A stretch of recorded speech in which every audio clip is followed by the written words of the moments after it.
नमस्कार दोस्तों, हमारे यूट्यूब चैनल रोहिणी ज्ञान में आप सभी का स्वागत है। दोस्तों, आप सब कैसे हैं? आशा करती हूँ कि आप सब अच्छे होंगे, स्वस्थ होंगे, मस्त होंगे। तो चलिए दोस्तों, आज हम लोग सुनेंगे अजय एकादशी व्रत कथा। तो सबसे पहले जान लेते हैं कि अजय एकादशी का महत्व क्या है। अर्जुन ने कहा, हे श्री कृष्ण, मैंने सावन शुक्ल एकादशी अर्थात पुत्रदा एकादशी का विस्तार वर्णन सुना हूँ। अब आप कृपा करके मुझे भाद्रपद माह के कृष्ण पक्ष की एकादशी के विषय में भी बतलाएं। इस एकादशी का क्या नाम है तथा इसके व्रत का क्या विधान है? इसका व्रत करने से किस फल की प्राप्ति होती है? तो श्री कृष्ण ने कहा, हे कुंती पुत्र, भाद्रपद माह के कृष्ण पक्ष की एकादशी को अजय एकादशी कहते हैं। इसका व्रत करने से सभी पाप नष्ट हो जाते हैं। इस लोक और परलोक में मदद करने वाली इस एकादशी व्रत के समान संसार में दूसरा कोई व्रत नहीं है। तो चलिए दोस्तों, अब हम लोग सुनेंगे अजय एकादशी व्रत कथा। तो हमारे साथ इस कथा को अंत तक सुनिए और हमारे चैनल पर नए हैं तो लाइक करके चैनल को सब्सक्राइब कर लीजिए। अब ध्यान पूर्वक इस एकादशी का कथा श्रवण करो।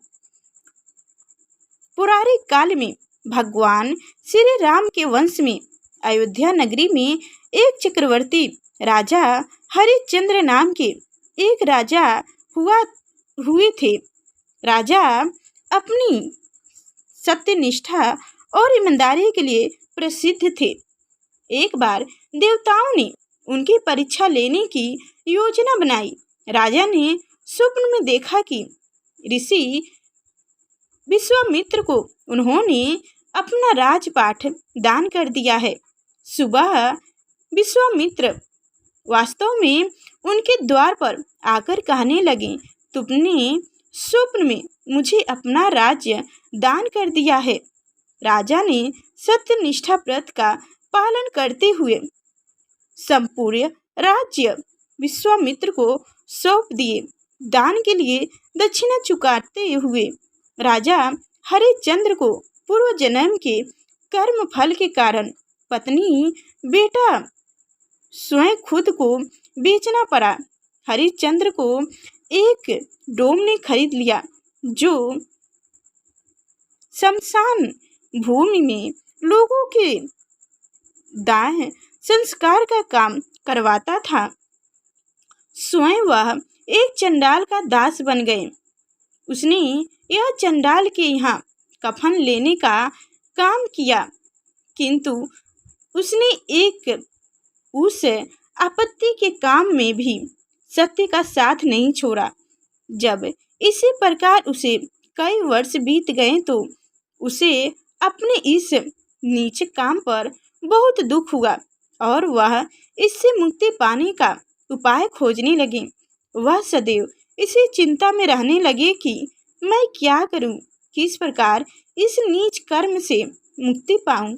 एक बार की बात है, वह उसी चिंता में बैठे थे कि गौतम ऋषि उनके पास पहुँचे। हरिश्चंद्र ने उन्हें प्रणाम किया और अपनी दुख भरी कथा सुनाने लगे। राजा हरिश्चंद्र की दुख भरी कहानी सुनकर ऋषि गौतम भी अत्यंत दुखी हुए और उन्होंने राजा से कहा, हे राजन, भादो माह के कृष्ण पक्ष की एकादशी का नाम अजय एकादशी है। तुम उस एकादशी का विधिवत पूर्वक व्रत करो तथा रात्रि को जगराता करो। इससे तुम्हारे सभी पाप नष्ट हो जाएंगे। ऋषि गौतम इतना कहकर अलोप हो गए।